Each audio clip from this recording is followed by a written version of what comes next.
The Snowman. Outside, the snow fell thick and fast. A chill wind howled through the night sky as the blizzard raged on. Inside, however, was warm, cozy and safe, the open fire heating up the room as the scent of fresh pine filled the air.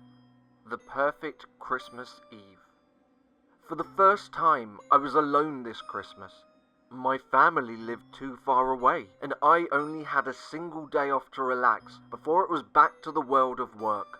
So instead of trying to navigate my way through the weather and traversing down dangerously icy roads, I decided to just stay inside, to take a day for myself for a change. As the dark outside deepened, the groan of the wind picked up. I could feel the walls of my house swell as the window in my living room creaked. I was perfectly safe inside, but I couldn't help but be unsettled by the feeling of isolation the weather brought upon me. Mindlessly, I stared at my phone, passing away the time doom-scrolling, watching short video after short video, occasionally taking a sip of my tea and fidgeting to get myself comfier on the sofa. Every now and then, however, the lights in the living room would flicker. Damn storm making me feel uneasy. All I wanted to do was relax. Just for one day, relax. A tapping. Unsure of what I'd just heard, I looked over at the window. Snow hammered against the glass as the frame shook. I shrugged it off and turned back to my phone. There it was again. I got up this time. Pulling my blanket around me and throwing my phone to the sofa, I made my way to the window and pressed my face to the glass. There was nothing. Just snow. Torrents of it. A thick white blanket now covering my back garden. I peered out for a bit longer before pulling the curtains, securing my blanket tighter around me and heading back.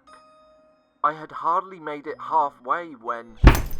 all at once the windows flew open as the lights went out, the curtain blustering in the storm, and a cascade of snow pouring inside, the glow from the fire the only thing illuminating the room around me. Hand to my face and anxiety in my heart, I dropped my blanket as I fought to close the window. It was as I stood there, trying to calm my breathing, when I noticed it. In the far corner of my garden, barely visible through the falling snow, stood a snowman. My eyes widened as I felt a shiver run through me. Well, I know it wasn't me, and it's not like the neighbors have any kids. Was this some kind of weird practical joke? I pulled my now sodden curtains to again, staring at the dark material, trying to rack my mind for an explanation. Maybe it was just a trick of the light. Maybe my eyes were just unable to adjust to the storm. Something didn't feel right though. Picking up my blanket, I hurried over to the back door. Hand hovering above the handle, I waited for just a moment, listening for something unusual before turning the key and opening the door to peer outside. Any and all anxiety within me was replaced by pure fear and dread. It was closer. No longer at the end of my garden, it must have moved nearly 10 feet towards the house.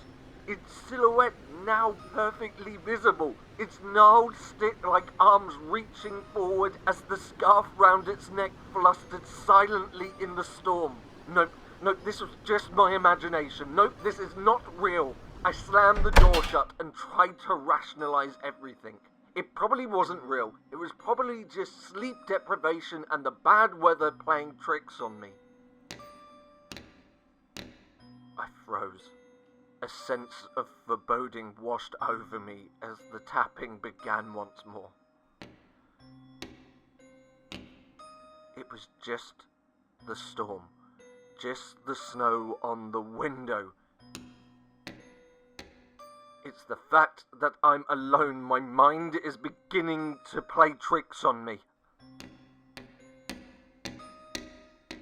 I sprinted back to the window, blanket tripping me as I went.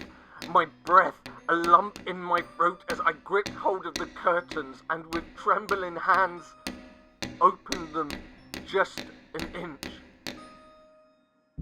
There it stood, its carrot nose pressed right against the glass. I tumbled backwards onto the floor and, mustering just enough strength, I pulled myself towards the fire. I just stared at the window, unable to think or move. The warmth of the flames washed over me as my mind raced.